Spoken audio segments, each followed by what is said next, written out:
Estamos hablando acerca del bautismo aquí en su espacio cristiano, tiempo de siembra y cosecha, estudio continuo.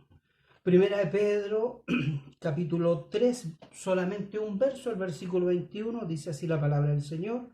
El bautismo que corresponde a esto ahora no salva, entre paréntesis, no quitando la inmundicia de la carne, sino con la aspiración de una buena conciencia hacia Dios por la resurrección de Jesucristo. Primera de Pedro, capítulo 3, versículo 21. Uno de los más autorizados para hablar del bautismo es precisamente el apóstol Pedro.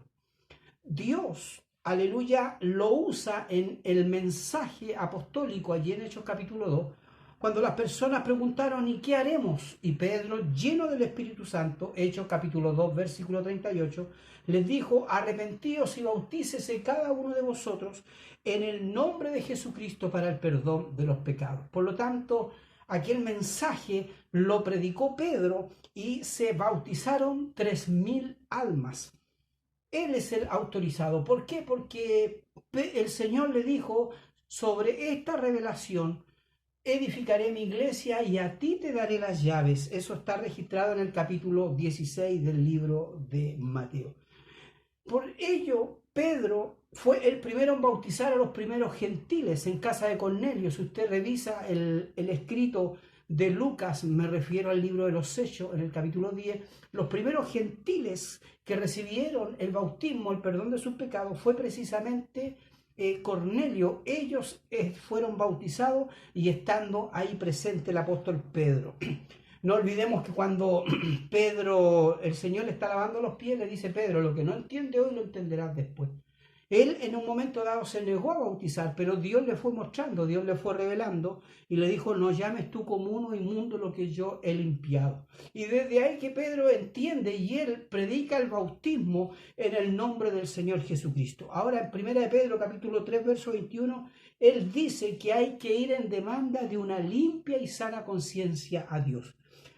Una persona que se bautiza, por supuesto, tiene su conciencia despierta. La conciencia se despierta cuando la persona baja las aguas bautismales. Ahora Pedro dice que uno tiene que ir en demanda de una limpia conciencia hacia Dios. Cuando uno se bautiza, aleluya, tiene que mantener esa conciencia. Ahora, ¿quién regula la conciencia? Es la palabra de Dios. La palabra dice esto sí, esto no, aleluya. Y la conciencia es la que va siendo regulada por la palabra de Dios. ¿Qué es lo que nos dice el libro de los Hechos de los Apóstoles, capítulo 23, versículo 21, 23:1? Entonces, Pablo, mirando fijamente al concilio, dijo: varones hermanos, yo con toda buena conciencia he vivido delante de Dios hasta el día de hoy. También leo el 24:16, y por esto procuro tener siempre una buena conciencia, sin ofensa, ante Dios y ante los hombres. Por ello, aleluya, es importante bautizarse, porque cuando una persona es adoctrinada para ser bautizado, aleluya, esa conciencia tiene que despertar.